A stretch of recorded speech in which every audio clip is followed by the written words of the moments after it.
Hi, everyone. Welcome to Where Are All the Women? We are all just hanging on by the seats of our pants over here. I just got across to the big island, Vancouver Island. I'm not going to say exactly where I am because I think that's probably a bad idea. But I've just had I have like a very amusing setup over here. I've got two baskets piled on top of each other, and then I have 5 books that my left is sitting on. But yeah, can everyone hear me okay? I've got my new gay and retarded shirt on. It's a little wrinkly. I've discovered that the best way for me to pack quickly is by throwing everything that I own into an army bag. So it often comes out wrinkly. Welcome to Where Are All the Women? If you're watching on YouTube, please like and subscribe, and please use, so just laughing, somebody in the live chat, LR in the live chat is saying, what the hell is this stream about and why is it showing up in my feed? I'm sorry. I don't know. I guess we'll see. Mary Lou is on her phone because her computer was glitching. So we're hoping that you look great.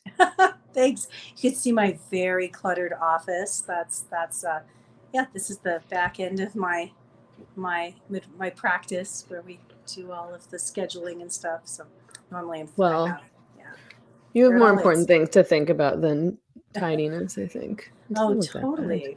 The whole world to think about. How are you doing? How are things in New Mexico? Oh, things are okay in New Mexico. It's really hot. It's been really, really hot here. So I'm ready for the fall.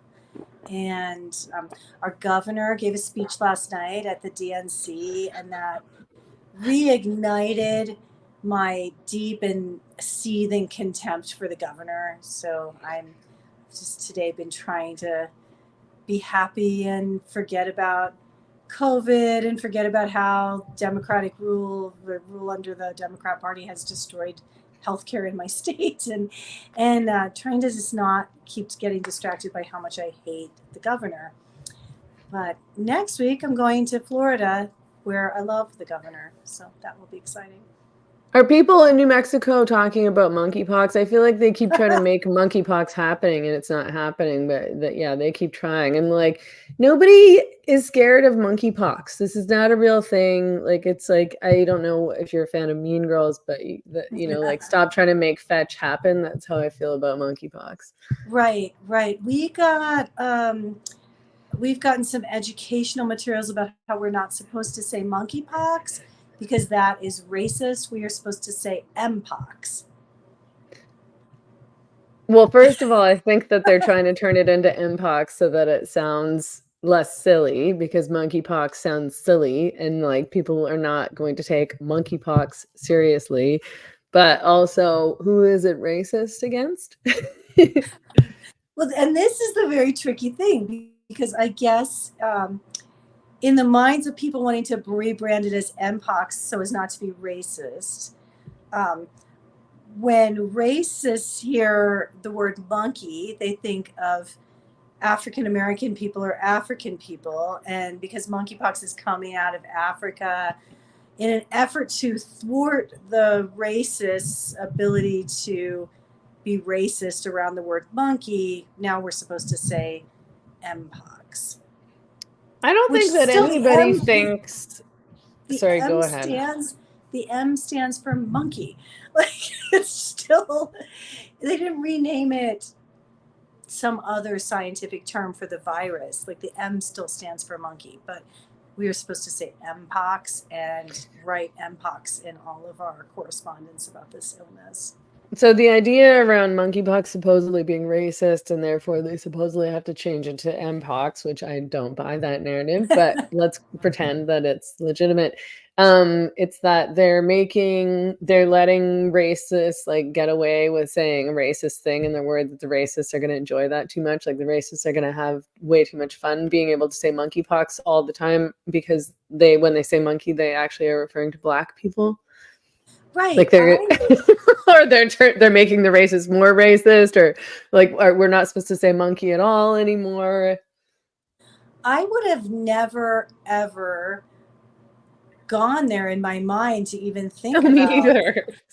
about the fact that racist people might call African American or Black people monkeys, and therefore we can't say monkeypox. I think only a racist would come up with the campaign to rebrand monkeypox as mpox so as not to be racist. Like the whole thing is so convoluted to me. And again, mpox still stands for monkeypox. So it's absolutely ridiculous. Well, But and no, they I didn't. haven't. It's not called monkeypox by racists because it's not like monkeypox has anything to do specifically with Black people. I don't think, or does it? What's monkeypox? Is monkeypox like chickenpox? No, monkeypox is, I mean, it is a mucocutaneous virus like chickenpox.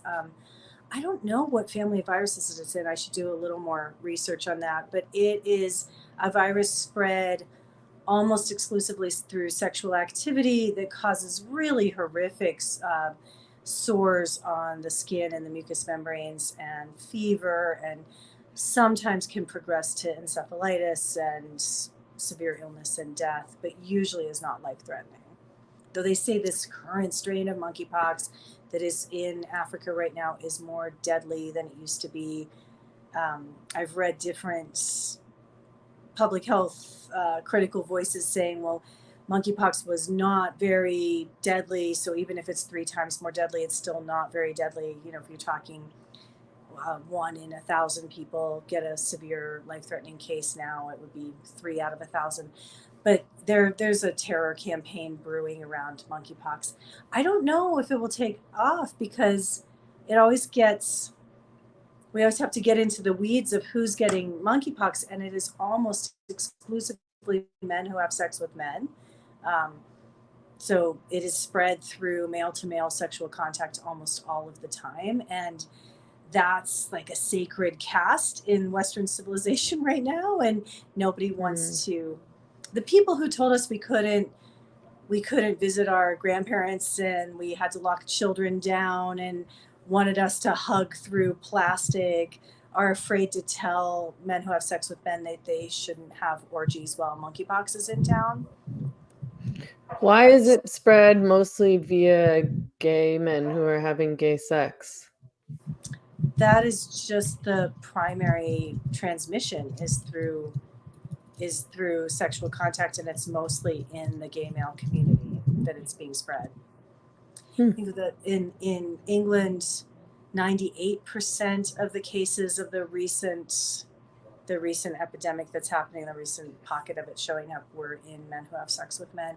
So that's just the population where it's spreading, and public health is for some reason afraid to tell that population to cool it, to maybe abstain from sex while monkeypox is in town, or not have sex with strangers, or don't go to sex festivals, which I think it would be homophobic, or this is what they think. They think it would be perceived as, or they would be accused of being homophobic because it would be like saying that gay men are promiscuous or dirty or something like that. Right? Maybe? these are the same people who were calling the cops on college students for kissing in cars. And What? Michael Tracy did that whole article about, I think it was about Brown University, and how when the students were allowed back on campus, how tightly they were policed, and multiple cases of college age people who tend to be the peak of their sexual desire. Like that age is a very sexually active age. They were being not just policed by the campus, but people were literally calling law enforcement on college students for making out in cars and going to secret places to kiss and make out and have sex. So I don't know. To me, it's like we've had gay liberation.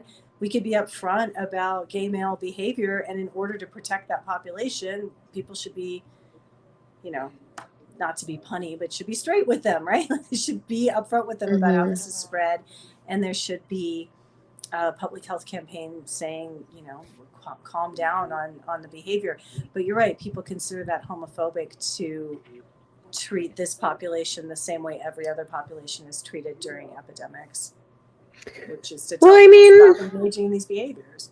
when HIV was a big thing and a big scare, that was like there was a big freak out campaign that was imposed on everyone when really the people who were mostly in danger of contracting HIV were again gay men. Like I remember being in high school and watching Kids. Did you watch that movie? Yes, right.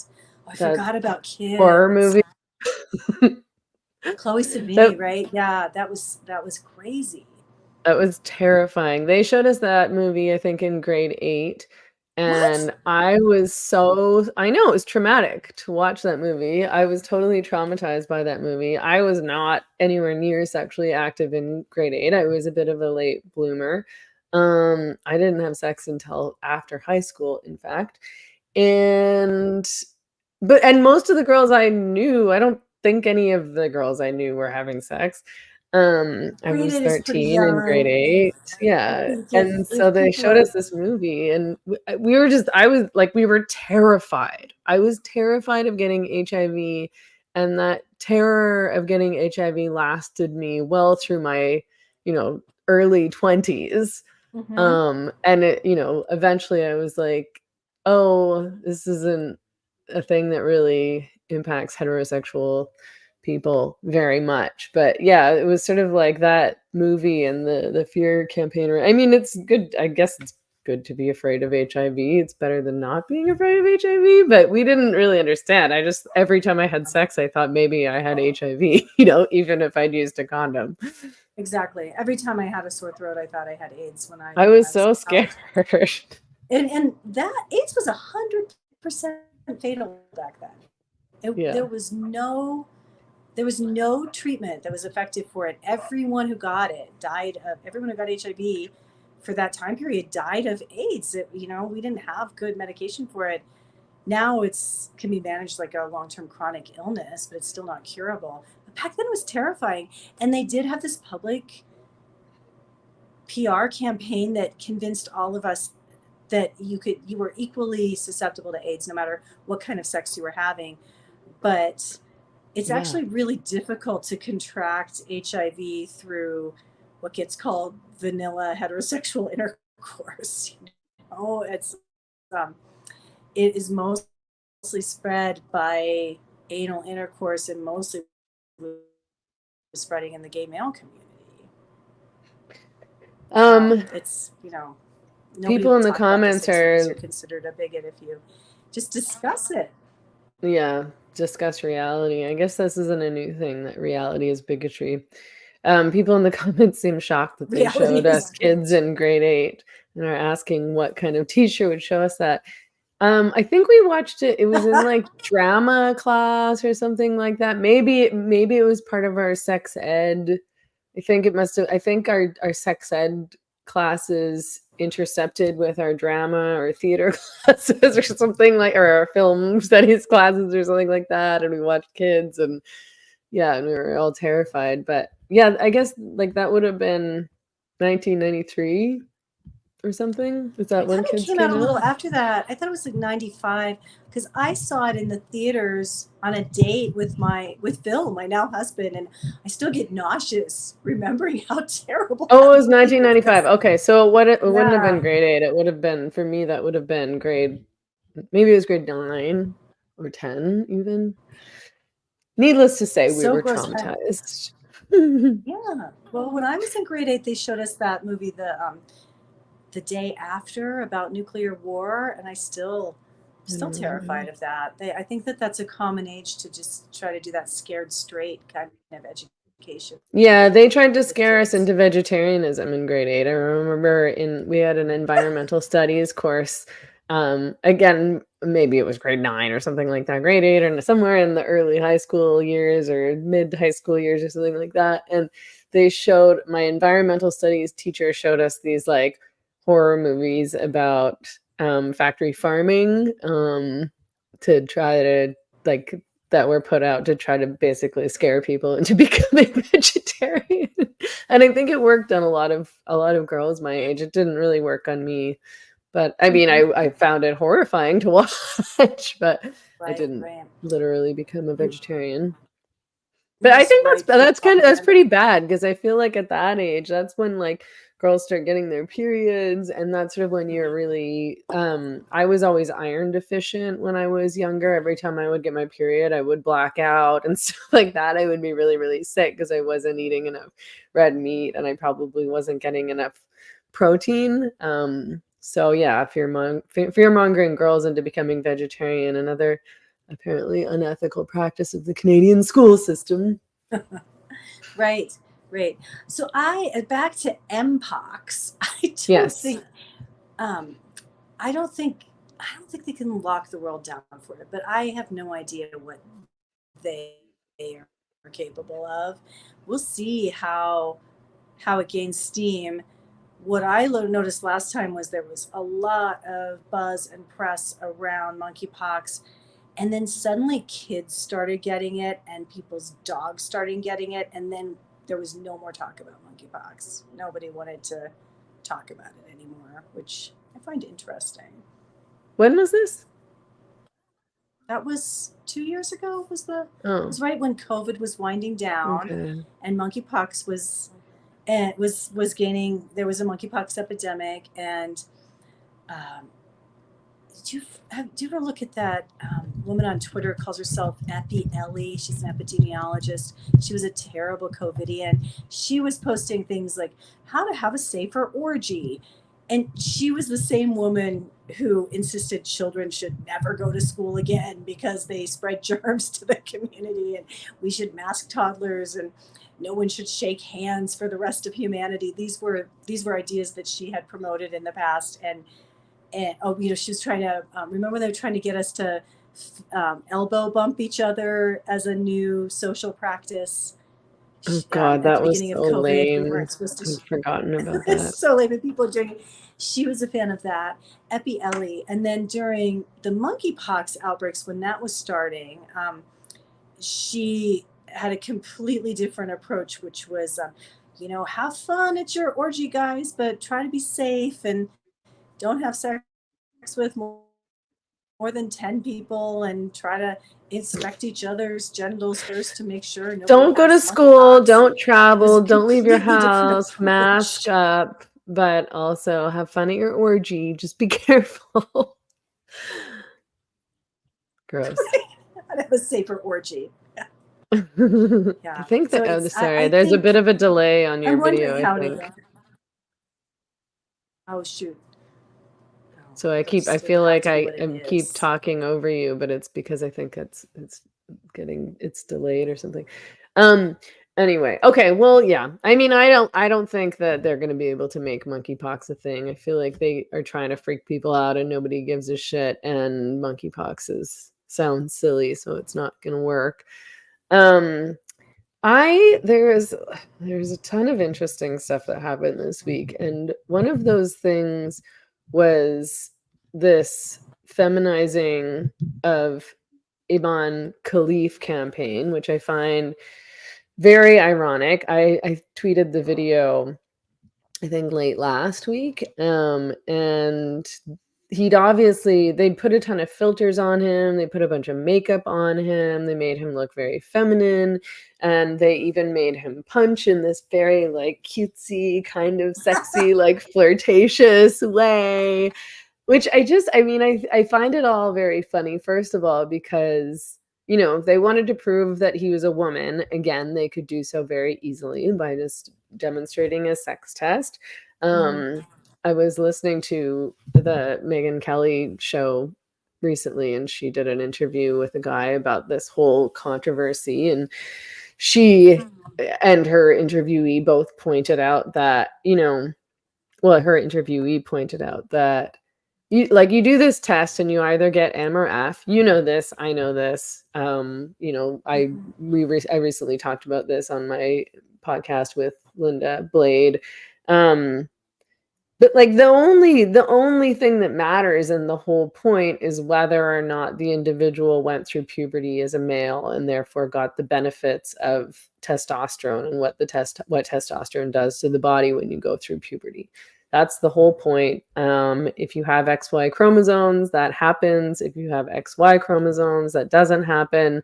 End of story. So if your DNA test, your cheek swab test, whatever, shows XY, M for male, that's the whole point. And, like, I mean, there, on one hand, the whole argument is that it's like all this controversy is about, this is what they tell us in any case, like not accepting women that don't look stereotypically womanly or feminine. So of course we're also accused of racism. So I guess they think that women who aren't white don't look womanly enough or feminine enough. So they put out this feminization campaign to show that he's really a woman, which, I mean, like that, I think that makes it even worse. Like the fact that they would go to that level, they still won't show the test, but they're going to create this whole femininity campaign to show how girly Aman Khalif really is. I mean, it's like you're doing everything but the one thing. Right. The layers of sophistry are maddening. It's impossible to argue with the gender lovers and the promoters of men in women's spaces, and men with people who think men can become women, because they just keep changing their argument over and over again. Like you said, these people who support Aman Khalif and are so excited about him beating up women and taking a gold medal away from women also support any man who says he's a woman being in the Olympics, right? Yeah. They love, yeah, what they call trans women in women's sports. That they love that, but then they flip it, saying this isn't a trans woman. This is different. This is what they call intersex, which is not an actual medical term. What they mean is disorder of sexual development, and then they bring in the whole sex assigned at birth thing. You're right, and then they spent over a month berating us, saying, you don't think women who look masculine are actually women, and just because she appears to be masculine doesn't make her a man. And now now, like you said, they're barbifying him and saying this is what, this is proof he actually is a woman, because they put makeup on him, and the filters are pretty obvious, right? I'm not making that up. Like, okay, yeah. No, right Filters are pretty away. I clear. mean, I'm very well versed in what filters look like because I have an airbrush app on my phone that I use on my photos. And if I put, like, there's crazy things that you can do to photos. But if you, I mean, I don't know that men can tell, but because I know what like if I'm editing a photo on my phone and I move the dial all the way up, my face looks super filtered and weird and different. Like I can change the shape of my nose, I can change the shape of my eyes, I can change the shape of my mouth, can change the shape of, like, you can change everything, and put all sorts of filters on your face that make you look, I guess more beautiful than you actually are, but it also makes you look, if you know what you're looking at, really, really filtered. Like right away when I saw that video, I was like, oh, you've just got a bunch of like airbrush app filters tacked onto your face, and maybe they've done more than that in the video editing. But if you've looked at these apps, you know what filters look like, and there's filters on his face, definitely. Like it's very obvious. His bone structure looks completely different. Yeah. It's upsetting.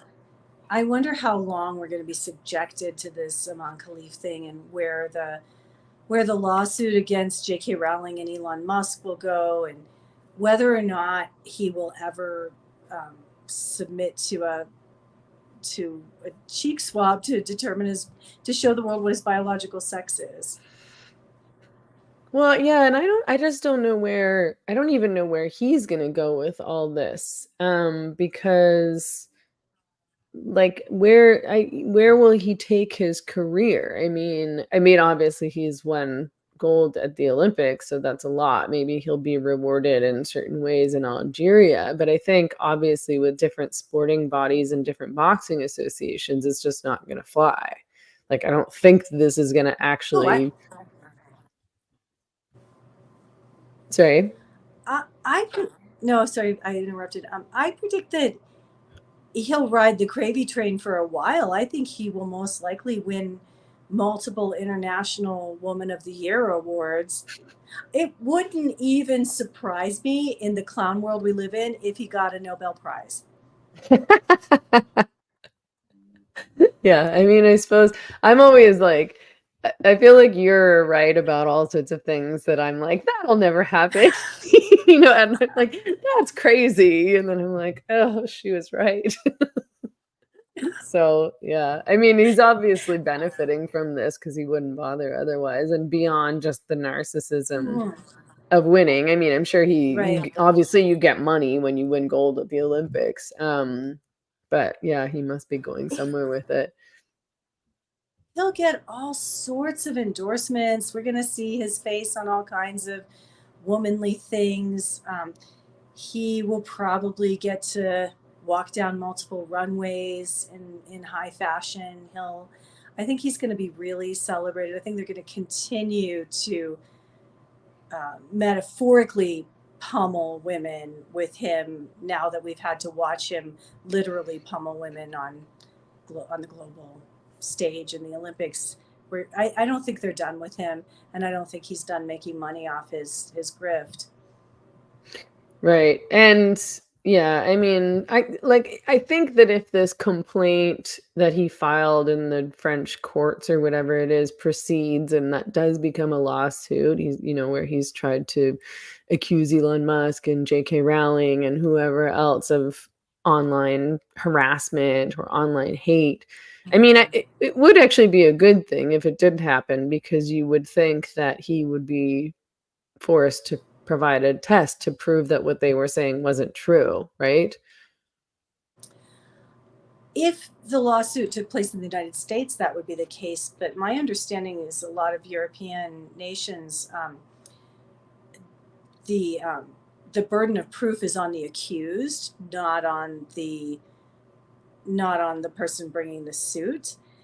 Oh, jeez. That's certainly true in the UK, and I heard that this was filed in France, which has something similar. So I don't know what will happen. I don't know what level of inquiry will be accepted as defense of J.K. Rowling and Elon Musk, and where this will go.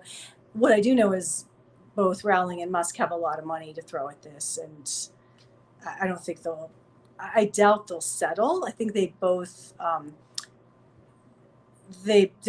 in the culture war, full, just full on right now. I doubt very much they'll just throw money at it to settle and make it go away, which is what often happens when you sue a rich person. Right. Yeah, maybe that's what they were thinking or hoping would happen, but I think you're right. Yeah, I mean, I don't know. I kind of think it would be a good thing if it went forward, not because I think that J.K. Rowling should have to endure that stress. I mean, she goes through enough, I think, under attack for this issue constantly. But Mm-hmm. yeah, I think it's unfortunate to say, but I think that this kind of thing, we're so far down the rabbit hole with this trans craziness that I think that it's going to have to be determined in the courts at this point, what constitutes hate speech or hate, Mm-hmm. and whether or not we're allowed to say that a man is a man and what that means. Right. It's really concerning because what's happening in the UK right now is not good for free speech. They're basically No. asserting over and over again that people don't have a right to speak freely, and they are continually expanding the legal definition of hate speech and online speech violence. Um, isn't it? I mean, at this point, thousands of people have at least been investigated, and some have been jailed for what they've said or what they've tweeted. So we'll see where it goes. Europe is going backwards in terms of Enlightenment values Mhm. and free speech rights for sure.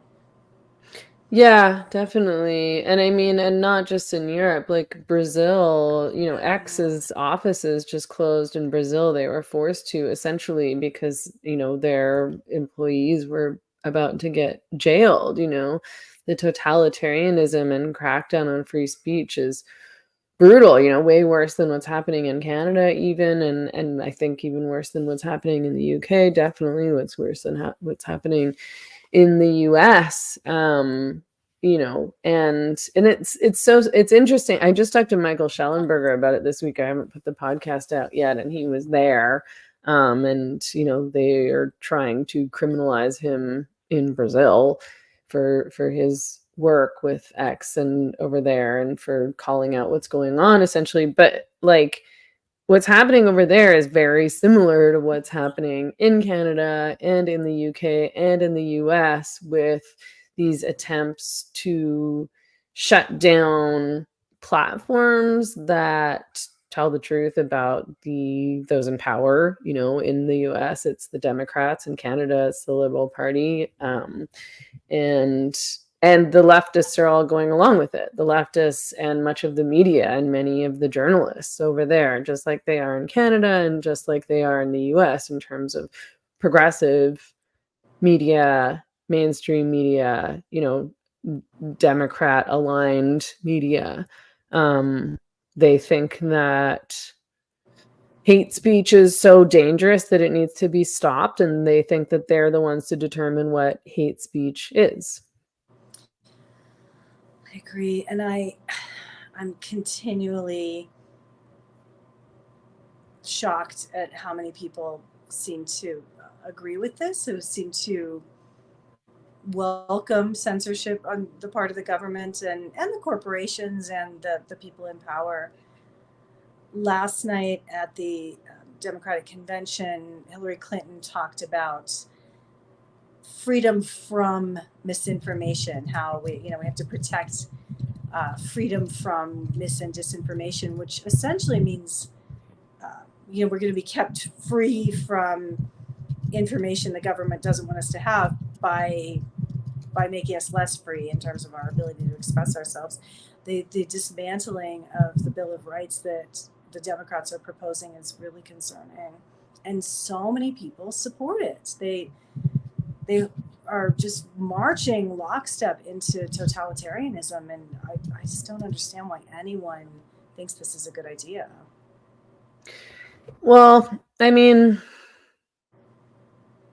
I understand.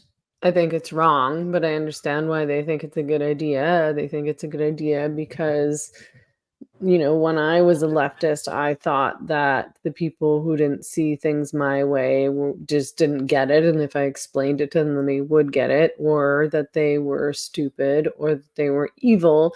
And that, doing what was good for the collective was more important than what was good for the individual, for sure.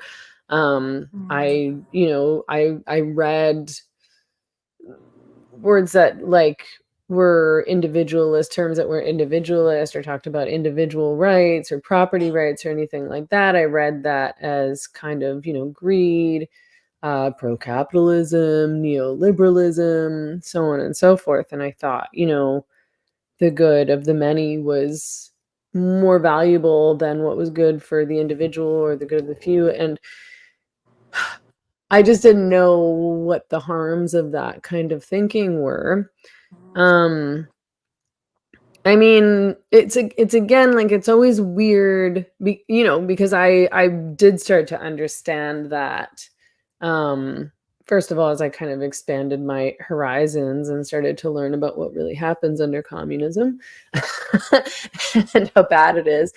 But, also, like, sad to say, but because of what happened to us, when we tried to speak out about gender identity ideology and were censored and silenced and shut down. And if you don't realize when that happens to you that it's a bad thing, and that's why we need free speech, and we need free speech for everyone, even the people who are guilty of hate speech, because as we've experienced, our beliefs have been labeled as hate speech. Mm-hmm. So when the so-called gender critical feminists or the gender critical movement still doesn't see that or understand that, that's what's very troubling. And that's gone on for many years now, and a lot of those women still haven't changed their minds at all and have actually just dug their heels in more. No, I still find it so shocking. I just remember years ago watching a video of an event from a library in Vancouver where you and Lee Lakeman were both speaking. And when Lee, who I had so much respect for, and I still really respect so much of what she has done in her career and with her life, but we have diverged in our worldviews on quite a few things at this point. She said out loud she doesn't believe in free speech, and she believes the government should have the power to censor speech. And this is a woman whose speech is actively being censored by the Canadian government and by weaponized forces in the Canadian populace who have the power of the government behind them.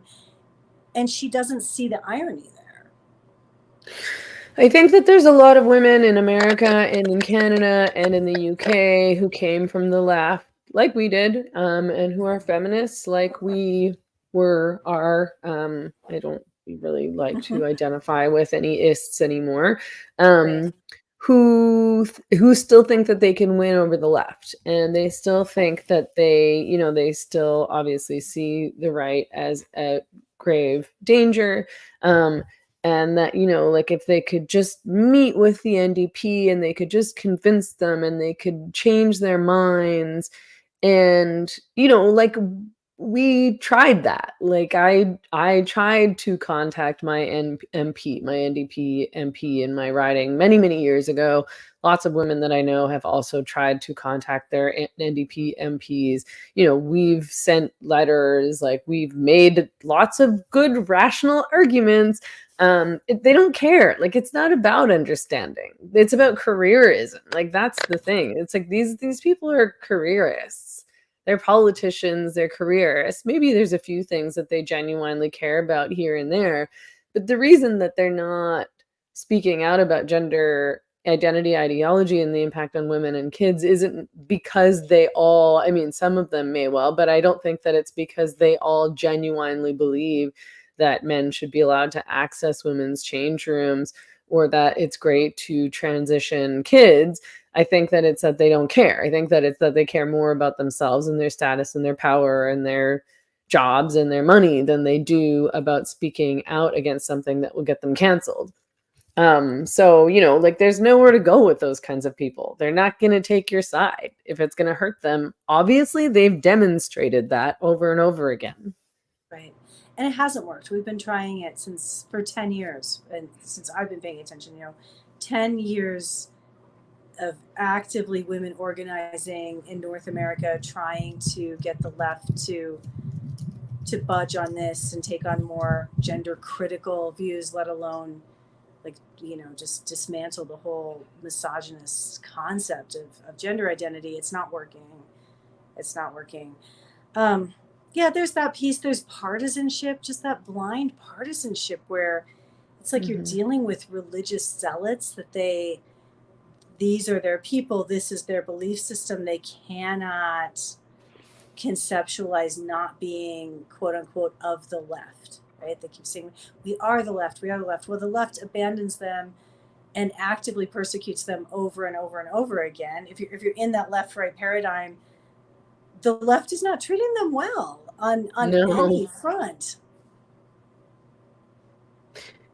No, the left has only demonstrated total disrespect for all of those women, including Vancouver Rape Relief, who they defunded and blackballed and trashed again many, many years ago.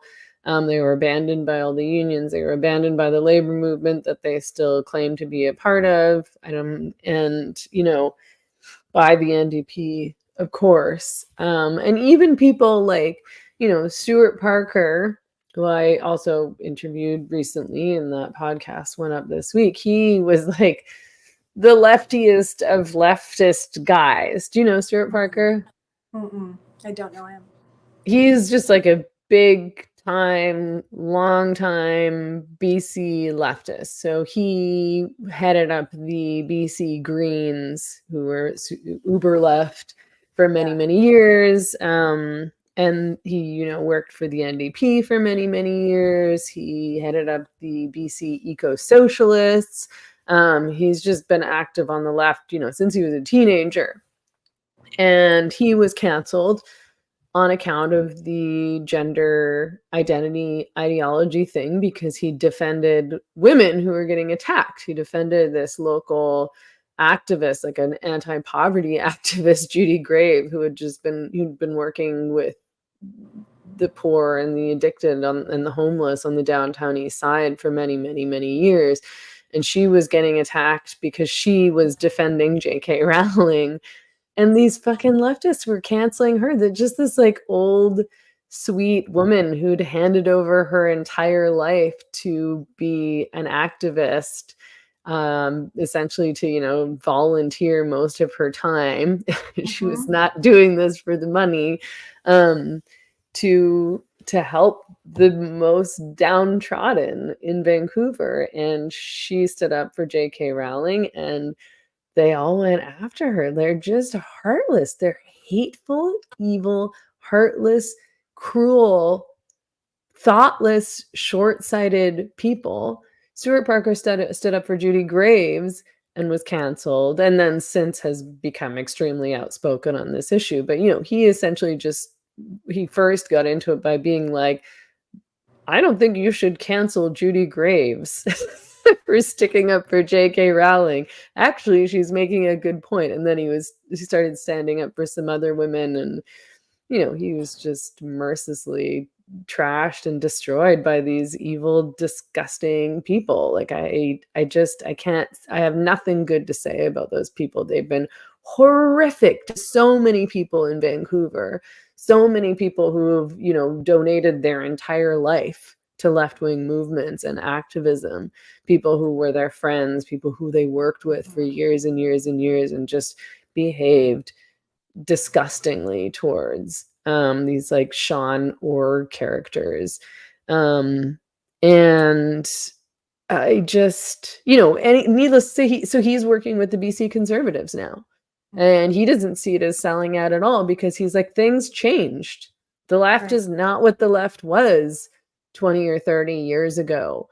And what the BC Conservatives are saying now is this is what I align with, and he's like, and this happens, with the Democrats were whatever decades and decades and decades ago is not what the Democrats are today.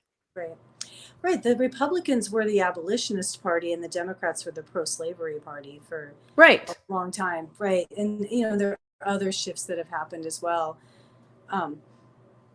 Right. And that's something that it's really hard to discuss with partisans is the difficulty of getting a definition of these words. But from what I can tell, from my own political trajectory is, I don't agree with the left anymore. I'm not of the left. And I get tired when people say women's liberation or advocating for the rights of women is a left-wing position, when that's clearly not true, when the left actively promotes gender ideology and prostitution and refuses to criticize Islam, again, many other things. But at this point, I'm like, well, what does it mean to be of the left? I no longer believe the solution is letting the government try to solve all of our problems. I think that always goes wrong. And I think most leftists want more big government programs. When I was listening to the DNC, they're so proud about expanding school lunches. This is just one example of where I think it's dangerous. I think these leftist propaganda points and then the way they're implemented in reality are dangerous for our health and our society. Is school lunch, giving free lunches and breakfasts and now dinners to American school children who are at or below the poverty line or at a certain percentage of above the poverty line. seems like a compassionate, lovely thing, right? Like that just seems like, oh, that's great. But then when you look at what children are actually being fed, it's our tax dollars are being harvested to go to enormous poison food corporations like Cisco Systems, to feed children disgusting, toxic food 3 times a day. And now that constitutes the majority of calories that American school children are receiving in their lives. And it's creating diabetes, it's creating neurological problems, it's creating behavioral problems, it's creating obesity, it's going to create heart disease. We're poisoning children. It's a crime against humanity what the school lunch program has become. But you're considered a heartless right winger if you want to stop the U.S. school lunch program, where I'm not sure the kind of malnutrition that's being created by the school lunch program, which is inducing food addiction, sugar addiction, endocrine disruption, neurological disruption with all the additives. That kind of malnutrition where you don't have a deficit of calories, but you're being poisoned, is not a better way to be malnourished than just having a calorie deficit and not having enough food. Like it's not better than kids being hungry. They're both two kinds of bad. I'm not saying I want children to go hungry. I'm saying the left, the well-meaning intentions of leftists are poisoning children, and we shouldn't celebrate that. So it's just one example. Yeah, and I think, I mean, we could say something similar about the healthcare system and what it provides to people, which is not health at all. I mean, I don't want people to have to, if they're in a situation of an emergency and they have to go to the hospital, end up with a $20,000 hospital bill. But, you know, doctors' job in Canada, in any case, is to provide prescriptions to drugs that hurt them more or in different ways, you know. So it might put a Band-Aid over this symptom, but it's going to ruin your liver or something like that. Or, you know, in the case of Trudeau, who keeps insisting that he's the head of the pro-woman party as opposed to the conservatives, of course, because he's going to give out free birth control pills. And when I respond on Twitter and say, you know, first of all, if you're gonna say that your party is the pro-women's rights party, then you're gonna have to tell me what you think a woman is. But also, you know, that's not a good thing. I don't think giving out free birth control pills is a good thing at all. I think that's a really bad thing. And I think that feminists act like, well, you know, it's better than nothing. And no, I don't think it is better than nothing. I'm not saying that women shouldn't have the choice to be on birth control, but I don't think that it should be getting doled out like candy. And it was, you know, like when I was in high school, when I was in grade 12, when I was around, you know, 17 or so, all the girls were on the birth control pill.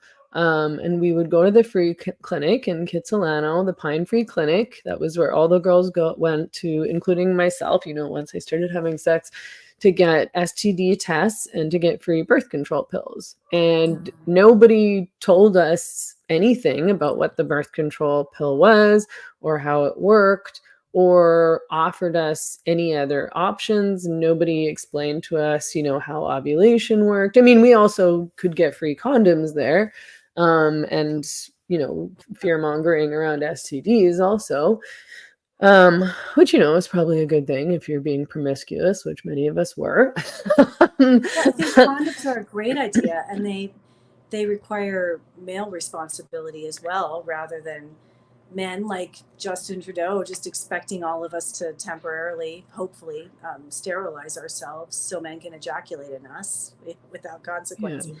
Yeah, condoms are better from a public health perspective and a women's rights perspective and just a pro-human perspective. Yeah. I know. What else have you changed your mind about in terms of your like left-wing beliefs? I no longer think the welfare state helps people. I question um,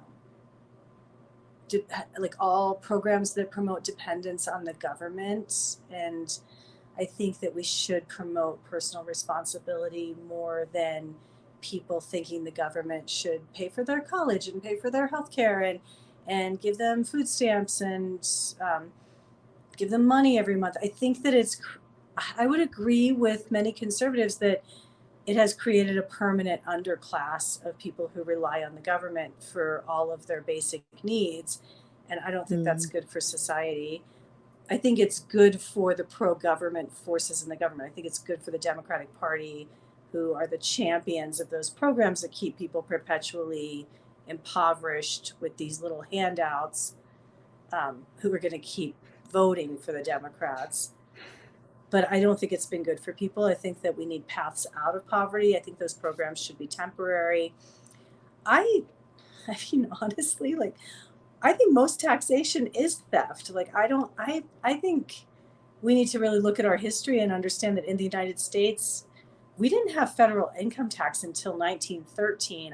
I want to know how the government funded itself before that and how we can get back to those days, you know? I think I know. I mean, I sort of feel like they should get more creative. Like, you know, the amount of money that people pay in income tax in Canada is psycho. Like, it's psycho. Right. And I don't know, you know, is that all going to healthcare? Because I don't use the healthcare system in Canada, you know, like Yeah. and when I did, it was like going to the doctor for 15 minutes every, I don't know, 6 months or something like that, right? Right. I think that this, And I know that it's like roads, parks, da da da da da, but like, do I want my tax money funding the CBC? No. Do I want to be, I don't know, paying for the healthcare of like very obese people? No, not really. Like, I don't know how to get around that, but well, and the system creates more sick people because the government, which is run by the corporations, is pulling our money out to give it to the corporations to create this perpetual illness industry that's mostly funded by the government. So there's an incentive, a financial incentive, to take more of our tax money to pay for more health care, to enrich the pockets of big pharma and the perpetual illness industry. And I don't know what the solutions are. I just no longer support these things. I no longer think it's a net good. I think Thomas Jefferson said that the government program should be the post office and the Coast Guard. Like, those should be, that's like, we should have a defense force for our coasts. The Coast Guard should be what our military is, and we shouldn't get involved in other countries. Here in the United States, we should just have a national defense, like a National Guard, and a post office. And I think I would agree with, maybe we need more than that, but those two things I think are good uses of our tax dollars. What are other things that I no longer support? I'm trying to think there. Well, and in Canada, I mean, it's like all these government bailouts of the Canadian media. It's not just that they're putting so much money into the CBC, it's that they're bailing out the entire media industry in Canada because nobody supports it anymore, and they're not making any money, and they're just, and you know, like, the government gave, I don't know how many millions of dollars to the Pride Parade because they supposedly needed emergency funds for security because they pretended like they were going to get attacked. The Pride events in Canada have never been attacked by anyone ever. Like, the Pride Parade has never been attacked by anyone in Canada ever. Is that dangerous to go to Pride in Canada? It's dangerous to protest Pride. Right. You know, we need security when we speak. They don't give us any money. Millions of dollars, like, it was something like $4 million a couple of years ago in emergency funds that they gave to the Pride Parade. That's what our tax money is going to in Canada.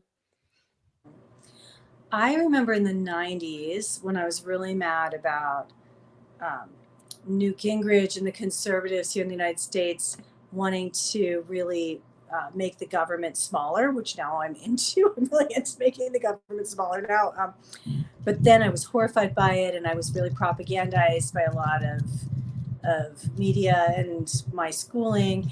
And there was a big move to defund NPR, National Public Radio, which is similar to the CBC, but and I was horrified, and I was like, save NPR, and I was writing letters and going to protests about it and getting all outraged inside that they wanted to defund National Public Radio.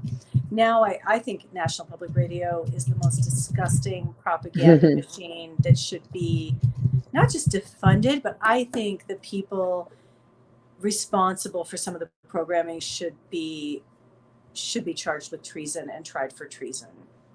I think that they're actively trying to destroy our country, and I think NPR is terrible. And I'm my 25-year-old self is shocked that I just said that. I can feel her recoiling, like, you sound like Newt Gingrich, but whatever. Maybe I do. I think NPR is disgusting, and it should be defunded, and it should only exist solely by the contributions of individuals who want to be propagandized by it. I don't want my taxes going toward it. Yeah, no kidding.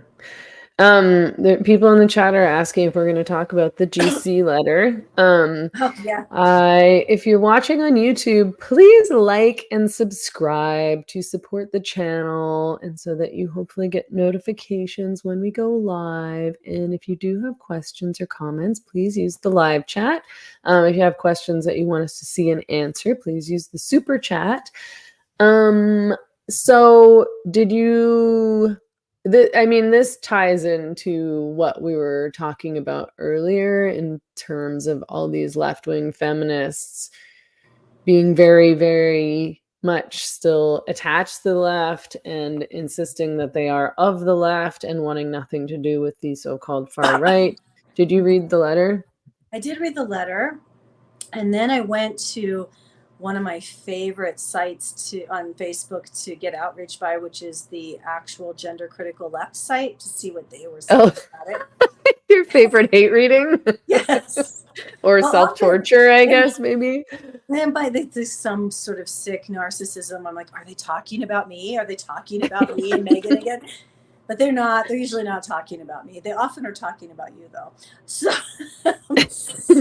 yeah, they're always very concerned, I think. I don't look at anything on Facebook hardly ever, but I know that, and you tell me, or you send me things from there. They're always like hand wringing. Like I think it's usually, or I don't know, I haven't looked in so long, but I think for a long time at least it was like, we're just so worried about her. What's happened to her? What's happened to her brain? Oh no, poor Megan. Like I caught brain worms or something like that. Like it's condescension because they refuse to believe or acknowledge or accept out loud that I've actually changed my mind about things for rational and valid reasons. So they have to think that I'm so troubled. She must have gone through such trauma over her cancellation that she's just snapped.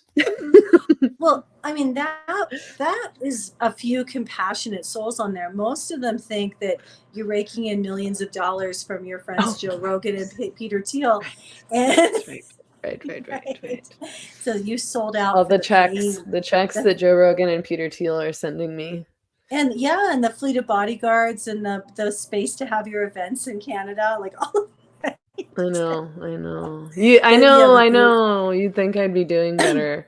I know that's I mean, it's very insulting, but they're doing it on purpose. Like they're trying to insult me. They say, that, like I've sold out, or I've sold out to the right, or that, I'm sucking up to men because they give me money, or the right gives me money.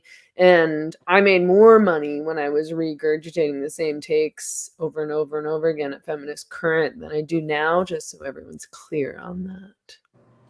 Yeah. When I was saying what they wanted me to say, I was making more money. Right. You're so bad at selling out. And I chose I chose the truth. I didn't think I was lying before, but I started to get into this lazy thinking thing where I knew I could just produce a take very easily. And I didn't like that, because that's not why I write, because I want it to be easy. I write because I'm trying to think and I'm trying to understand and I process. This is how I process things, and this is how I learn things, and this is how I sort of figure things out for myself or figure out what I think is by writing. So if something's easy and I'm just like, bam, here's my take on this, here's my take on this, that, I was like, okay, I don't like this. Like, I'm intellectually bored, but I don't want things to be this easy and obvious. So I started to, ask questions and try to think more critically and branch out and look at different views and talk to different people. And, started speaking the truth about my criticisms, about what I was changing my mind about. And that's what they're determining is selling out. And of course, in the reality, that's the opposite of selling out. That's like me having integrity and being honest, despite the fact that I know that I'll suffer for it financially and otherwise. Right. They're partisans. They really value groupthink. They're kind of fundamentalists about their beliefs. So yeah, it's not very intellectually stimulating over there. But I do go over there, and they're very excited about this GC letter. And it's going to make a huge difference, I think. Really excited about it. I think all the racists are going to stop being racist. There were a couple names on there that I was a little shocked by. I was a little shocked by Julie Bindel, who's been, because my take was they're concerned about they're concerned about women being concerned about mass immigration of primarily young Muslim men in the UK and all of the violence that's happening to women at the hands of those men, and the protests that are coming up about it, right? That's my understanding. And they're saying there's a rise of right-wing sentiment among some gender-critical women, and they're aligning with people like this hated Tommy Robinson. And then there was a thinly veiled reference to Posey in there, right? It seemed like they referenced Posey without saying her name, that she's kind of the example that they give. My first question after reading it was, isn't Islam right-wing? And why don't they oppose that? Isn't Islam the far right? Aren't they extremists? Exactly. And yeah, and when I would say their position is far right, and that they are far right extremists. So why don't they oppose that? They're also racists and misogynists and bigots. Islam. They hate the Jews. They want to kill all the Jews. They're definitely misogynists. They think that women shouldn't have any rights. They're patriarchal religious zealots. Do you think they're pro-abortion? No. And their prophet is a documented pedophile. Like there's so many things you can critique about that. Why is that religion off limits for critiquing? I'm not a huge fan of any of the Abrahamic faiths. I think patriarchal monotheism has been a bad thing for humanity. I don't think it's been a great thing for humanity in general. I'm not a fan. But we're not allowed to criticize the most patriarchal monotheistic of all of them. And so that was my first question isn't radical Islam far right? And how are they dealing with this cognitive dissonance? I think that's a really good point. I wouldn't have known that the letter existed except that I saw Kelly J tweet something and was like, what is she talking about? And then sort of did a little bit of looking around on Twitter and found this GC letter because other UK GC feminists were talking about it, mostly in a critical way. And I read the letter and I was just like, what are you talking about? Like, I hate this because it's like, okay, yes, they're insinuating things and they're implying things. But if I just read it and I hadn't seen Kelly J's tweet, I would have been like, who are you? What is this letter about? Which I hate. I'm like, what is the point of all of these open letters? This is like a big, feminists do this all the time. Put out some big statement. I mean, maybe the left does this all the time too, but it's something that bothers me about feminists. And it's like, this is some big important statement that's supposed to do what and who and what are you talking about? Like, if you have something to say, just fucking say it. Like, you're taking a stand against racism. Okay, Who are the race? What are you taking a stand against? What racists? What are they doing? What are the racist things they're doing? If you're talking about Posey, then say you're talking about Posey and say what she said that you're disagreeing with. We disagree with Posey. Like, disagree with what? We all know you don't like Posey, okay? Good for you. Like, just let her do her thing. You do your thing. Leave her alone. You don't have to like her. You don't have to like what she does. Like, I don't like what you guys all do all the time. I don't like what she does all the time. I'm sure there's plenty of things that all of these people, they don't like what I do all the time. Okay. Good thing there's lots of us. Right. Right. It was just, it was obscure. It was, again, there was this veiled language, this obscure language of exactly who they were critiquing. And then a very long list of signers, just signer after signer after signer, some of them prominent, some not. I'm wondering if you're willing to just chat with Julie Bindel and ask her why she signed and what her concerns are, because Julie has been incredibly vocal against Islam and has called upon British feminists for close to a decade to speak out against the threat of Islam in their country. I mean, I've talked to Julie about this a lot. We had a back and forth on Substack about, why it was, her argument was that it was important to be on the left and to be anti-racist and what that means. And I was like, these categories don't mean anything anymore. And I don't want to be attached to ideology. I just want to say what I think. And, women's rights are not a partisan issue. So, I think I know where she stands on that. And I think we both know where we disagree, and we've just decided to disagree and move on. She doesn't like Posey. Posey doesn't like her. I suspect that maybe she signed the letter. I didn't read through the entire list of names, but I don't think I recognized most of the names. I suspect that she signed the letter because somebody that she has an allegiance to, that she works with, asked her to sign, and she said, okay, sure, I don't disagree with anything in the letter. And I don't know. I mean, but yeah, I know that they've had their battles for years, so. Right. Yeah, it might just be personal. Islam is not a race. And this has been so detrimental to people's minds on the left, this equating criticism of Islam with racism. Islam is a philosophy. It is a religion. It is a global colonizing movement. The European landmass has been in a millennia old struggle between Judeo-Christianity and Islam, and the inability of those two civilizations to coexist peacefully on that landmass. Like, this is an old phenomenon that is still like this is an ongoing clash of civilizations that has never stopped, and this is our manifestation of it. It's not about race. It's about two conflicting ways of being that can't coexist with each other.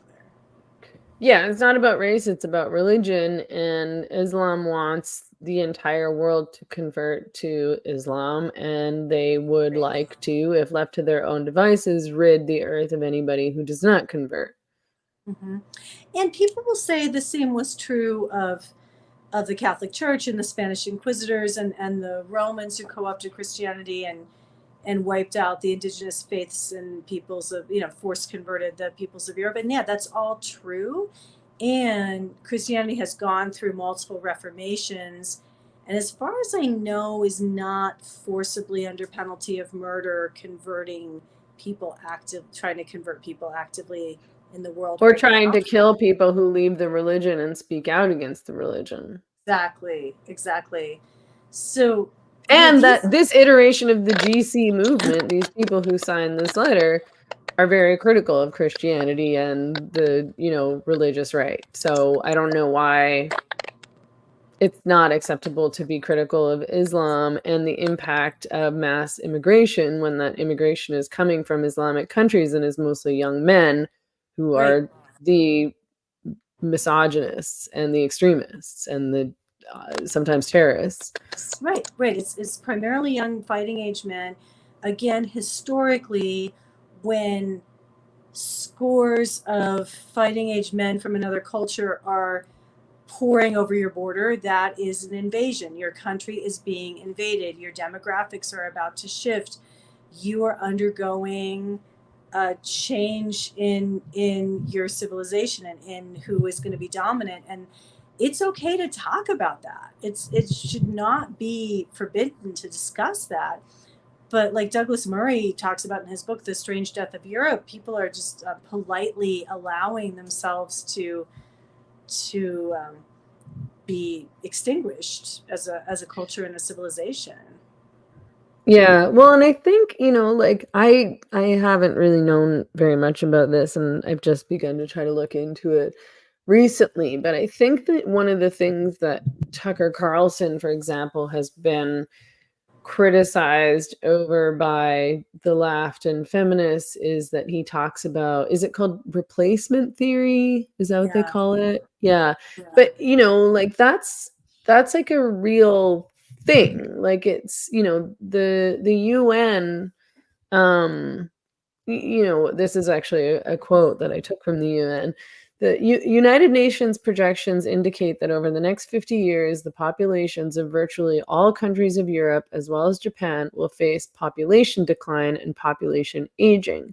The new challenges of declining and aging populations will require comprehensive reassessments of many established policies and programs, including those relating to international migration. And the heading on this discussion, or whatever this section was, replacement migration. So it's not something that Tucker Carlson invented. Like, it's a real thing that is happening, and it's strategic on account of population decline and, Western people not having enough babies to take care of people who are getting older, right? And this happens again and again and again in human history. Is on a land mass, one population is replaced by another population, usually through invasions and often through force and violence, though sometimes through new diseases coming in and wiping out the local population, or often both. So we know historically this happens because so many white Westerners, especially on the left, hate their civilization. They're literally welcoming it. They really hate Western civilization. They hate themselves. They hate their countries. They hate their histories. And I think we should be allowed to discuss this. Like when I talk to white women on the left, the way that they talk about being white and how much they hate their whiteness and hate white women and how bad white women are is concerning to me. And I think if you move from that place, you're going to be fine with something replacing you. You don't want to make more of yourself if you're evil. You don't want your civilization to continue if it's fundamentally rotten and evil. This is another thing I've changed. I used to be all about like bring down Western civilization, and now I'm like, oh no, Western civilization really had a lot of benefits, especially for individual freedoms and the freedoms of women in particular. And I don't want it to. I was just thinking, oh, it'll just fall down, and then we'll have this. We'll return to a Neolithic utopia where we just frolic in the woods and pull fish out of the water. But no, the fall of Western civilization is going to mean the rise of like Islam will take over Western civilization, as many men in that civilization repeat over and over and over again is their goal. Yeah, I mean, the letter, so I'm just going to read some quotes from the letter for people who maybe haven't seen it yet. But this was the tweet when it was first put out, which I think was on August 13th, maybe. And it says, "We, the undersigned, are deeply disturbed that populist messages, particularly targeting Muslims, have gained traction among significant numbers of social media accounts associated with the gender critical movement. Again, I would like some examples. I don't like this vagary. And that one major account in particular, one major account in particular has actively fanned the flames of racist violence with increasingly inflammatory video messages. Is that Posey that they're talking about? It might be Anna Slatz of Redux. It might be Natasha Chart, who is a big defender of Western civilization right now, and really speaking out about the dangers of Islam actively colonizing Europe. It might be Posey. I think they might be talking about Anna, though. Yeah, I saw a tweet from Kelly J. So going back, I call her Posey most of the time, and then sometimes Kelly J. She had tweeted on August 14th, "It's being said in corners of X that some women who know women don't have penises are supporting people who incite violence. I've not seen any evidence of this. I've seen women share their disgust and dismay over prison sentences for social media posts. My view is that everyone has the right to say hateful things and think hateful thoughts. They have the right to hold and express opinions that I fundamentally disagree with and may even find offensive. No one has the right to encourage or commit acts of violence. I honestly thought that was the law. Don't plead guilty to hurty words, people." Yeah, again, like it's really, really irritating to me that I don't know who they're talking about, because I don't know how we're supposed to respond to these kinds of accusations if we don't know what the accusations really are and whether or not they're legit and what it is that they're angry about or critical of or supposedly worried about. But yeah, I didn't think about Anna Slatz. I guess it could be her. But either way, I mean, they talk about people who are associated with or supporting Tommy Robinson. And so I'm guessing this is in relation to the violence and the riots that have been happening in the UK. I'm looking further down in the letter. So they say, as members of a broad-based movement that has coalesced over the past few years around concerns about the destructive impact of gender identity theory, we recognize that we come from a variety of backgrounds and have differing views on other political questions. We welcome this diversity of thought. No, you don't. I don't think that you do. Right. No, Certain views, no, all you do is trash women who aren't left enough and talk about how dangerous they are, but okay. I'm not referring to everybody who signed this letter, but I'm talking about the few like uber lefty GC feminists that I can think of who spend an inordinate amount of time talking shit about us and Kelly J. So they go on to say, certain views, however, cross a clear line, and we are not prepared to work or share a banner with supporters of the far right. I don't know if anybody asked them to work or share a banner with these supposed supporters of the far right. By that, a metaphorical banner or an actual banner? Like, did somebody ask you to hold a banner with them and you said, no, maybe that's a real thing that happened. Yeah. By that, we do not mean anyone who criticizes the left or conservatives in general. We mean anyone who justifies or incites the violent scapegoating of immigrants and minoritized communities, including the violent and criminal anti-Muslim leader who calls himself Tommy Robinson and those who support or defend him. Who calls himself Tommy Robinson? It's not his real name. I can't remember what his real name is, but he has some other real name. Yeah, you don't want to dead name him. Interesting. So, okay, yeah, and does it go on from there? Yeah, I mean, they say we also mean those who have jumped on the previous misuse of the far-right label by overzealous sections of the liberal left who now question, minimize, or even deny altogether the existence of the far right.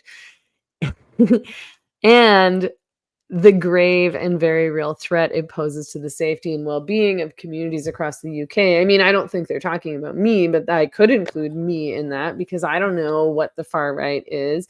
I don't think they know what the far right is. And I don't know that whatever this far right is, because we're not being specific, actually does cause a grave and real threat to the safety and well-being of communities across the UK. Again, because I don't know who or what we're talking about. Are we just talking about Tommy Robinson? I don't know enough about him to agree or disagree, but I mean, yeah, I don't know. I don't know who they're talking about. We understand that the political failure of the political party, we understand that the failure of political parties of the center and left to defend women's rights and oppose the unnecessary medicalization of gender-confused young people has allowed this issue to become the preserve of the right. Many have long argued that this abnegation of duty has been short-sighted and dangerous because it presented the populist right. They're really concerned about populism, which I don't understand because I think populism is a good thing. Anyway, because it presented the populist right with an open goal they have fully exploited. However, we do not for a moment believe that Robinson and his followers are genuine supporters of women's rights or concerned for the welfare of children who would otherwise turn out to be lesbian or gay. Even if they were, their scapegoating of other vulnerable communities is completely politically unacceptable, and being seen to support or defend it is strategically extremely ill-advised. Many of us, I'm almost done here, this is the last paragraph. Many of us did not anticipate that this would ever need saying, or that the gender critical movement would ever face a serious incursion from the far right. But the world changes rapidly, and this is the position we are now in.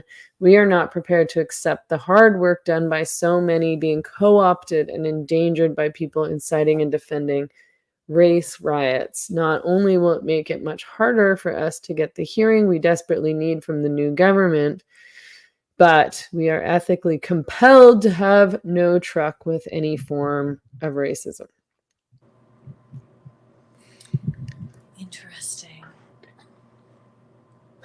So, yeah, I mean, I don't know. I mean, I just don't know what the point of this letter is. Like, who are they trying to distance themselves from and why? They already have distanced themselves from anyone who they would be criticizing in this letter. This wouldn't be anything new, whether it was Posey or, Natasha Chart's not in the UK. So, I mean, Anna Slatz is not either. She's Canadian. So I'm sort of assuming they're talking about UK feminists, but these are all people that none of these people would have ever associated or worked with already. So why do you need to put out a letter saying all this? Like, is it to make sure that people aren't associating you with these people?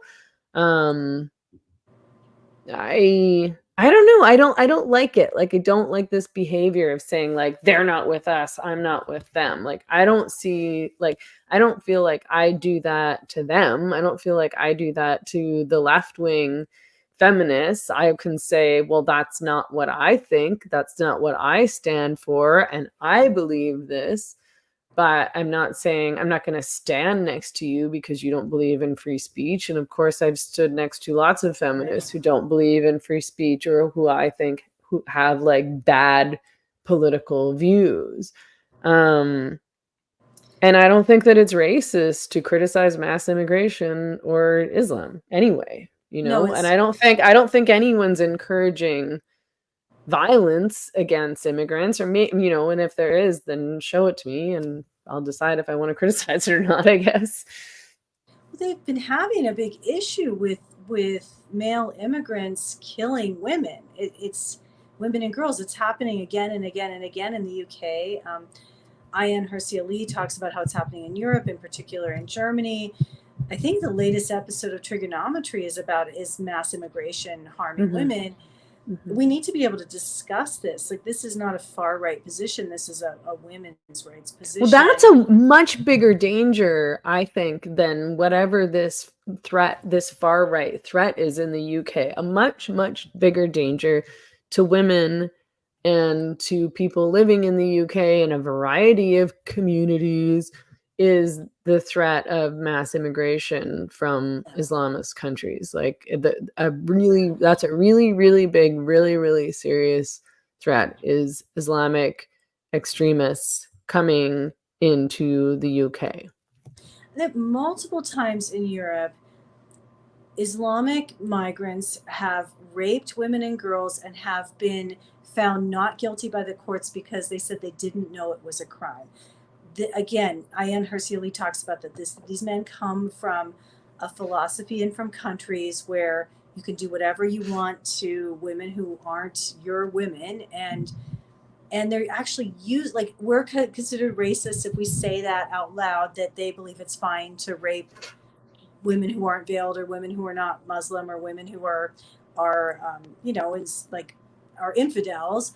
That's racist to point that out. But then they're saying it out loud as their legal defense and avoiding jail time when they say what they do. Oh, well, we didn't know it was legal to rape women and girls. It's something that needs to be discussed, and it's not racist. It's looking at different belief systems and saying, what. I'm all for freedom of belief and freedom of speech, and I think the way to combat this is to discuss it and call it what it is, and to have everybody talking about it rather than making it forbidden and blasphemy to criticize Islam, which is what happens in Islamic countries. They have blasphemy laws, and you'll be killed, beheaded, stoned for speaking out against Islam, and that's already obviously being implemented in the West by people on the left. Yeah, and they just don't see it. They're totally blind to the fact that they're doing the exact same thing. They're promoting it. It's interesting what they don't mention in the letter as, like, I get the fact they're kind of like gender critical. They don't really call themselves feminists. They say they're of the left, but well, because it was written by two men. Oh, got it. Like, when I think of, okay, again, historically and just knowing about humanity, and you see two groups of men getting ready to fight each other over a country, why am I afraid of both sides? The far right, if they want to stay in power and keep that country what they think that country should be, they're going to try to make more people through the bodies of women, and that concerns me. And I think that men on the right implement policies and procedures to force women to reproduce against our will. Sometimes they try through enticements, like like making it seem nice, and ballerina farm stuff and things of, like, have a lot of kids, it's cool now, you can be an influencer. And then when that doesn't work, they do it by force. So there's no mention in that letter of what's going to happen to women when this fight escalates and these men want to create more people on their side. Mm-hmm. And that, I think, is a total missing the point of why the right is dangerous to women. It's one of the main people who's been talking about and advocating on behalf of this letter online is Jane Claire Jones. So I sort of suspect that she was probably involved from the get-go, although she wrote like a response letter, I guess a response to all the criticism and pushback that was happening to the letter. And so she was the one that wrote that the letter was written by these two guys, Simon Edge and Darren Johnson, who I've never heard before ever. So I don't understand why they're speaking on behalf of the GC movement. That's a bit confusing. Have you heard of them? Do you know these guys? Never heard of them. Yeah, I've never in my life. And I went and looked at their Twitter, and I was like, I've never seen these accounts before ever. So why are you suddenly the spokespeople for the gender critical movement, and that you're like defining what the parameters of that movement should be, or what the politics of that movement should be? That's a bit strange. But I mean, what one of the things that she said, Jane Claire Jones said on Twitter about the letter was, for me, the pushback against trans ideology followed from my feminism. Feminism is the political movement for defending the interests of women as a class. She emphasizes as a class. Defending the interests of women as a class is incompatible with racism. Like, I again, like, this is so crazy to me, because I think we're talking about criticizing Islam, which is like comprised of, it's like the most patriarchal religion of all the major religions that, like. The most oppressed women in the world live under Islamic regimes. Look at what is happening in Afghanistan. Look at what's happening in Iran, where Islam has destroyed that country. It's Mary Kate Delvey talked about that recently, that she's actually of Persian Iranian descent, and her parents had to flee, or her grandparents had to flee because of the Islamists taking over. Women are being murdered by the state. They are being brutalized by the state for the crime of walking around with their hair out. If you're concerned about women as a class globally, you need to criticize what's happening under Islam, at least as vocally as you criticize Christianity. Yeah, I mean, this conflation of criticism of Islam, and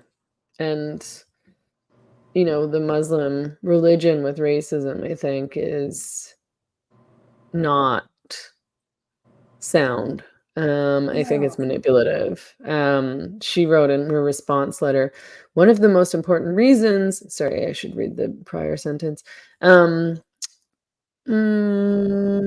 think I have every right to campaign against that when the political impacts negatively impact my rights, or when the silencing and bullying by TRAs prevented me from expressing my views. Sorry, I've jumped in here. But in a democratic society grounded on free speech, believing in gender identity shouldn't be unlawful, even when we think it's dangerous bullshit.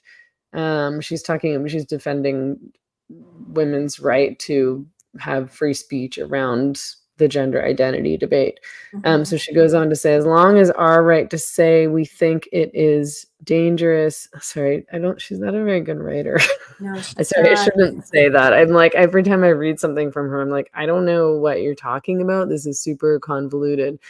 Anyway, the part that I was trying to get at is that she says, many people who think that racism is extremely harmful, and those that are also committed to feminism as a project for women as a class, feel deeply, ethically, and politically uncomfortable and compromised. See, this is a whole sentence. I'm sorry. I'm having a hard time getting past the fact that this is all one sentence, and it was even longer. I'm only reading part of the sentence. It's very badly written. Feel deeply, ethically, and politically uncomfortable and compromised when political causes they're involved with become associated with racist rhetoric. So she's trying to explain and defend the reason that they needed to publish this letter at all. And she's saying, yeah, of course, we support free speech, but also with our free speech, we have the right to say this, which, yes, you do. No one's trying to stop you from saying it. Like, people, this is their language. People criticizing you and disagreeing with you isn't stopping you from saying anything. Literally, nobody's censoring you here. You can say whatever you want. But, she's saying, with my free speech, I have a duty or an obligation and or a right to speak out against racist rhetoric that's being attached to my movement, right? Like, this is what I'm involved in, and it's my thing. I need to protect it. I need to protect feminism from being associated with racism.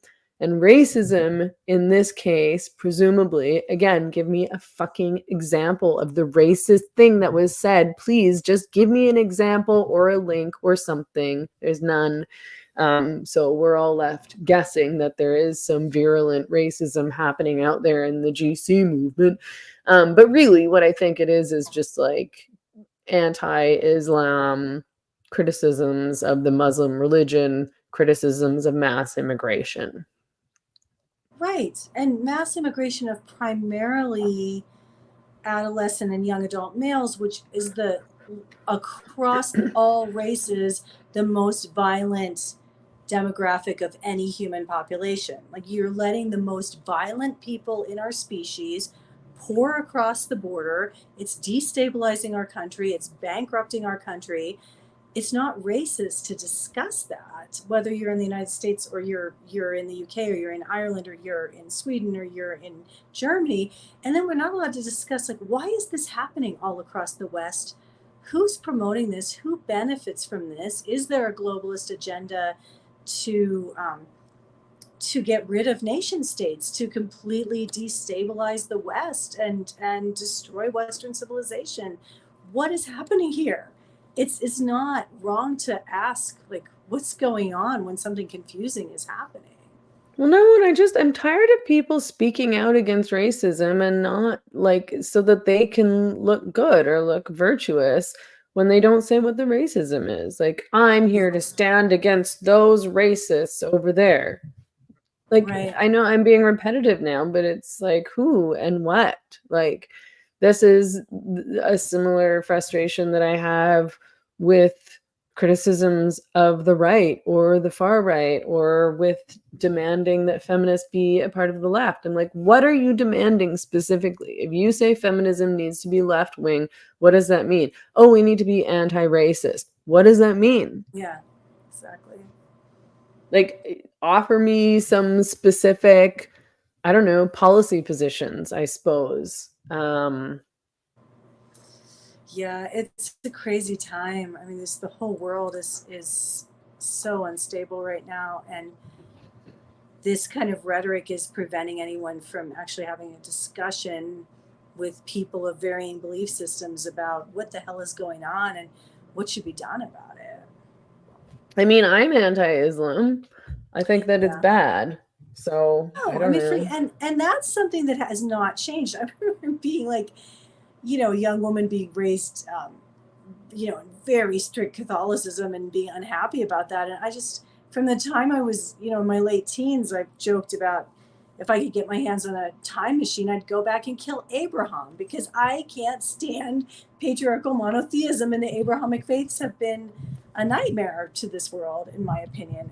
So yeah, I'm not a fan of any of these monotheistic patriarchal faiths, but Islam, I think, is the worst one. It has the worst track record, and it has the worst modern implementation going on. It's just, Islamic countries are not good places for women to live. They're not places where women are thriving, and all of these people Well, who and I claim don't to like, and I just think, like, if you're saying, feminism is for all women, including, Black women, brown women, these are their words.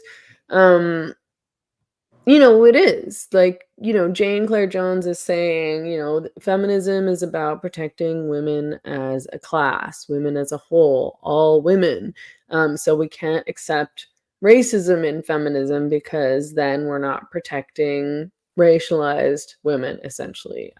Hope that I'm being fair in what I'm saying here about her position. And I think that's true, but I don't see what I think they would view as racism. I don't see that being directed towards women, like Muslim women. I see that being directed at men. right, Right? because women are not allowed to be religious leaders in Islam, so they are not the ones spouting all of, This is not their doing. I mean, I'm sure no, there's women who are supporting Islam, and I know that there's Muslim women who are defending Islam, but they're sorry, go literally on. not allowed to be in positions of leadership in that religion slash philosophy. So no, it's not women that I'm critiquing. It's the religion. And even if you separate out the religion, it's not racist to want a secure border. It's not racist to want your country to be defended from invasion. It's actually protective to you. Like, why do we even have nation states? But I think one of the tenets on the left is open borders and getting rid of nation states. And Yeah. I've heard that on the left before. Remember that conference we went to, the Affirm conference, and there was one of the breakout sessions I went to was all about how borders are violence and all borders should be Right. eliminated. And these are the same people who will spout for hours about the importance of personal boundaries and consent. But nations aren't allowed to have borders, which are essentially boundaries, and that you have to get consent to cross them. Yeah, I mean, I guess I think that, I mean, nationalism is seen as bad on the left. I used to think that nationalism was a bad thing. I thought it was yuck. I thought it was gross and creepy to be nationalistic. All this pro-America stuff I thought was weird. That's not as big in Canada. Maybe it should be.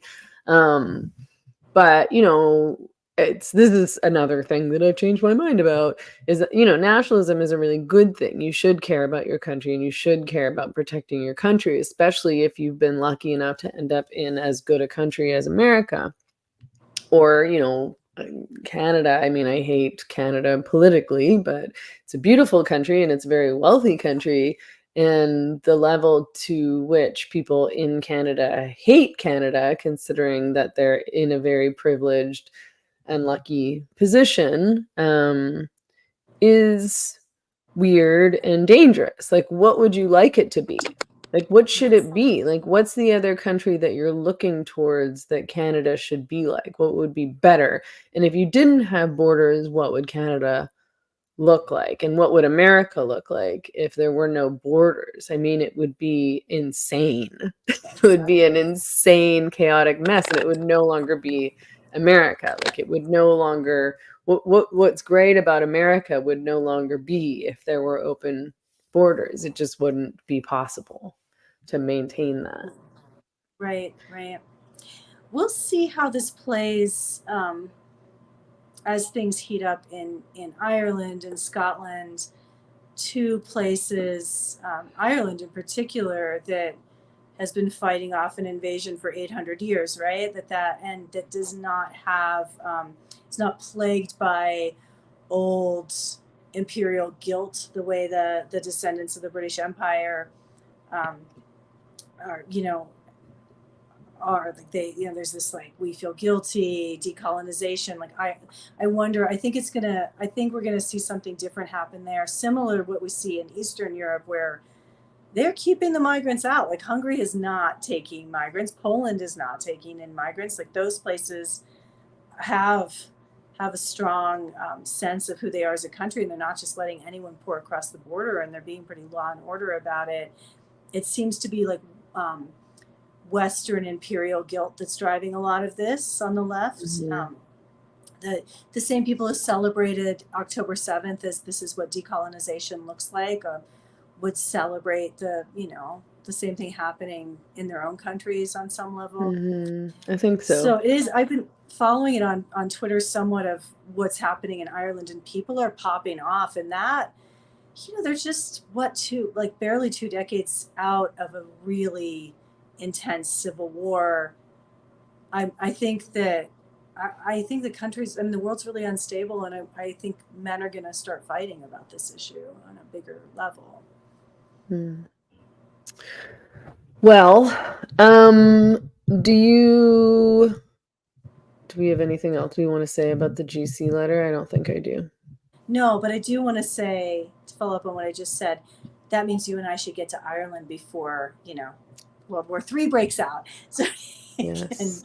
Go there. So let's make that happen. Yeah, definitely. I did notice, I thought this was amusing, that in the comments beneath the tweet from the account called GC Anti-Far Right, when they tweeted the letter, that there were several comments criticizing them for using the phrase beyond the pale, and I had not realized that phrase was offensive. I think I use that phrase all the time. One person said, "Beyond the pale? Really? Can we not drop that phrase now, please? It's offensive." And then the GC Anti-Far Right account responded and said, "We have taken the helpful feedback that we've received about this unintentionally hurtful phrase on board and have now amended the wording. Thank you." And there was another comment that I had here to that effect. It said, "Beyond the pale, if this wasn't written by AI, it was written by TRAs. I'd hope lefty feminists were more erudite and nuanced in their writing."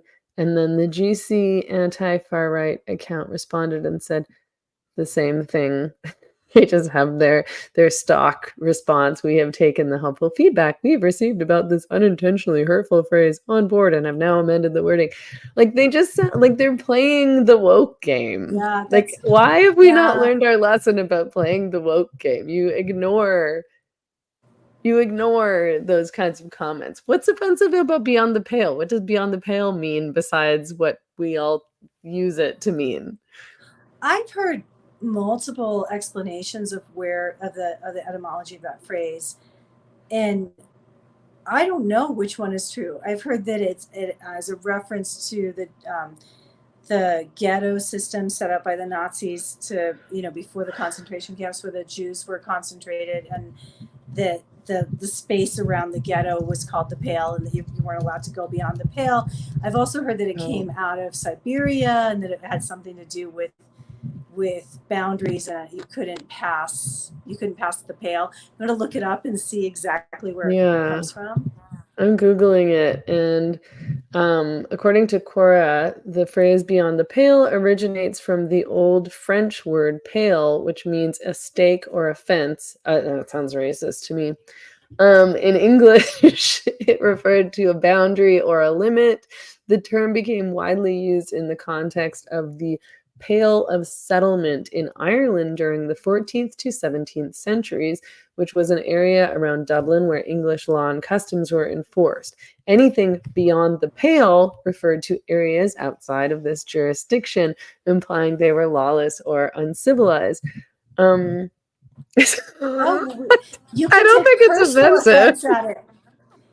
It means the Irish heathens and their behavior. You're referencing their behavior. Wow. Okay. Yeah, so it doesn't mean anything offensive or racist. It's this is what it's saying everywhere that I'm looking at. Pale comes from the Latin. It refers to stake or fence post. That's what the pale means. It doesn't literally mean pale like pale skin. This is the root of it anyway. Everything's offensive. This is hysterical that's what people jumped on. Nobody demanded a definition. This is offensive. They don't even know why it's offensive. Nobody uses beyond the pale to mean something racist, and it doesn't even have a racist origin. They just invented that. Right. And then that they complied with the speech policing and removed it. And this, to my great embarrassment, is the kind of behavior I used to engage in as a young woman. I remember jumping on somebody for using the term hysterical because I felt that was misogynist, because it comes from the idea that women are out of control emotionally because their uterus is wandering around. That's what hysteria comes from. And now I think it's hysterical that I got hysterical about the word hysterical. Right. I know. I mean, I feel like, I don't know. I was never particularly attached to the word policing trend in that way, which I guess I'm glad for. But I mean, I did all sorts of other stupid things, and I've said lots of stupid things, so I pretend that I haven't. But yeah, so pale means stake or like pole or like, like a wooden stake that you put in ground to make a fence with.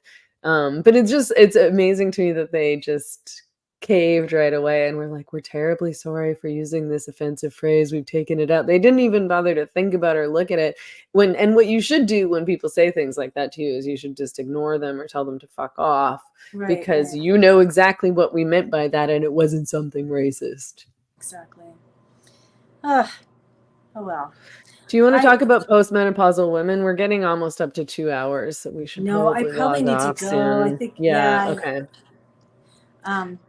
In conclusion, postmenopausal women are useless. No.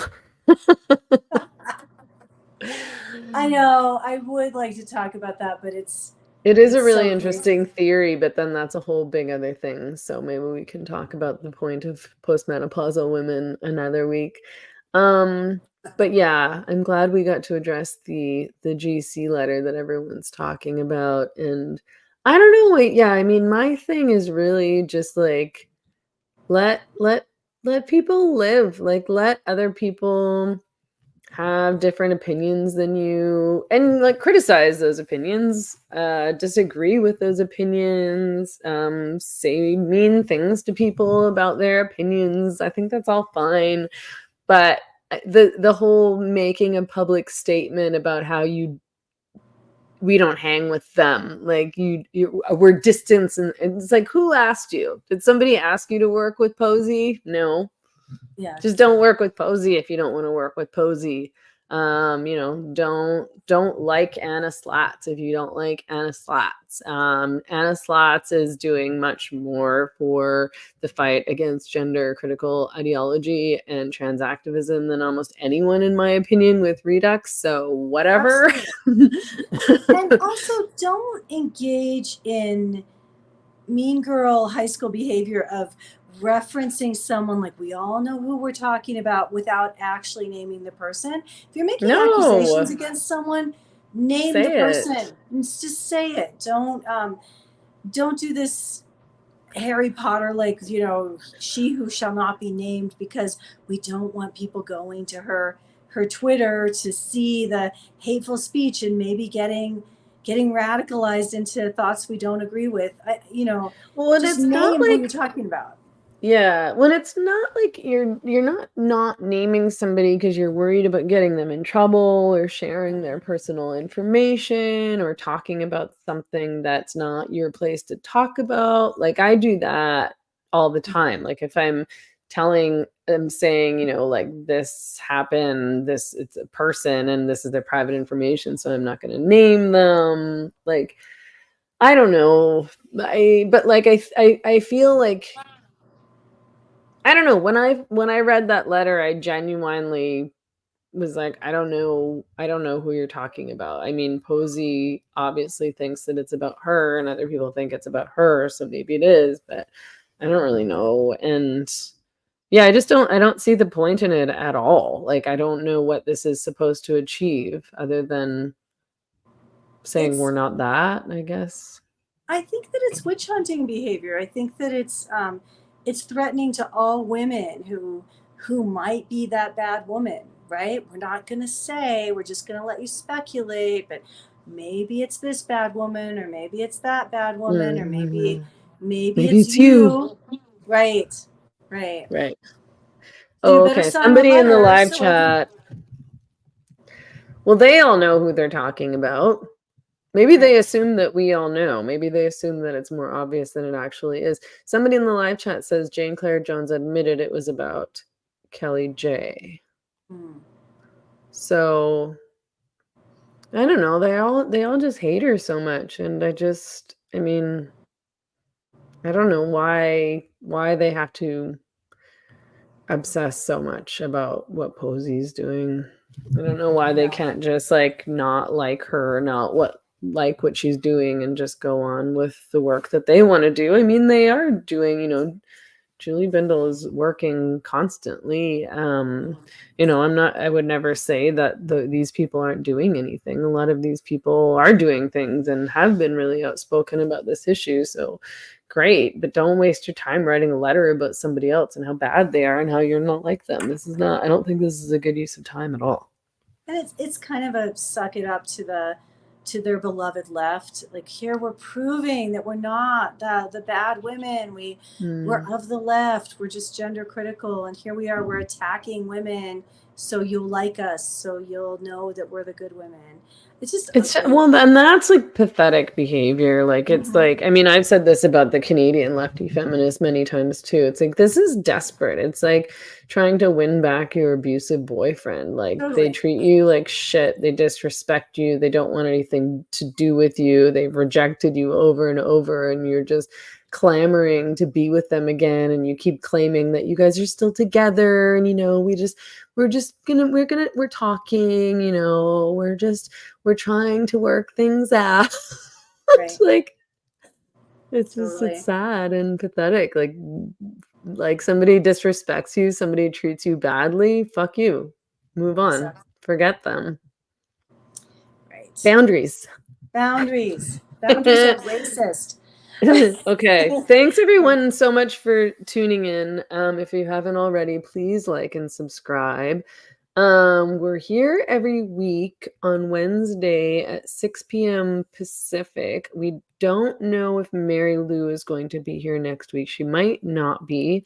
If anyone who is watching has any wish list people or suggestions in terms of who they might like to guest co-host next week in case Mary Lou can't make it because she's going to be in Florida, then let me know. I'm not necessarily going to take your suggestions, but I might.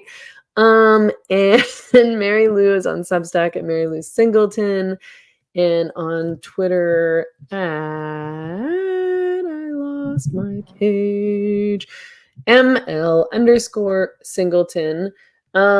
I am looking forward to our event that's coming up in September in Victoria, BC. If you haven't gotten a ticket already, the VIP tickets are selling very quickly. This happened at our last event in May also. Everybody bought the VIP tickets because that's the fun part, because you get to go to the panel and participate in the Q&A, and then you get to stay and have snacks and wine with us and all the panelists, and you get to meet people, you get to meet other turfy people in Victoria and on Vancouver Island, which is really, really, really important so that you don't feel alone and so that you feel like you can take action and you can organize together. The event's on September 14th, and we aren't going to tell you where it is because we don't want to get canceled again, so we'll let you know day of.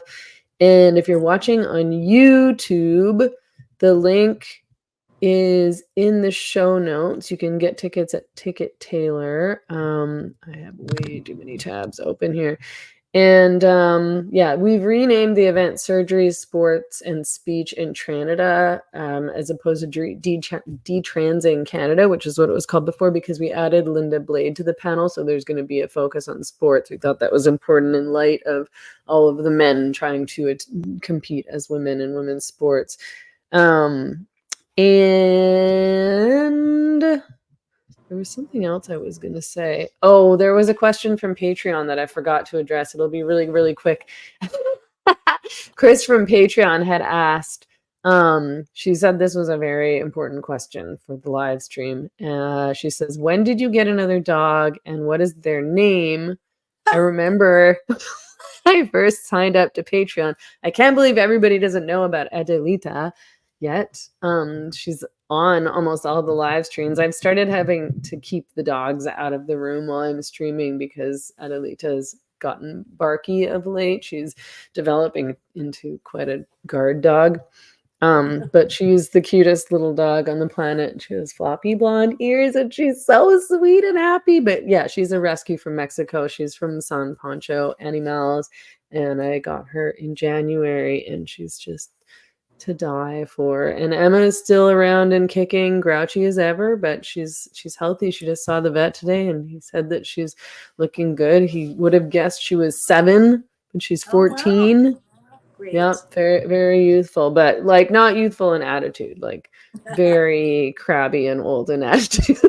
She's an old soul. She's in her crone phase. So yeah, everyone tune in next week. I'm probably forgetting to say things. Oh, somebody in the live chat asked about what my shirt says. It says gay and retarded, and you can buy it at my merch store at fourthwall.com. I put the link in the live chat in the show notes down below. Thanks so much, Mary Lou. It was great to see you. I really enjoyed this conversation. Thanks everyone for tuning in. Great to see you too. See you soon. Okay, bye. Bye everyone. See you next week.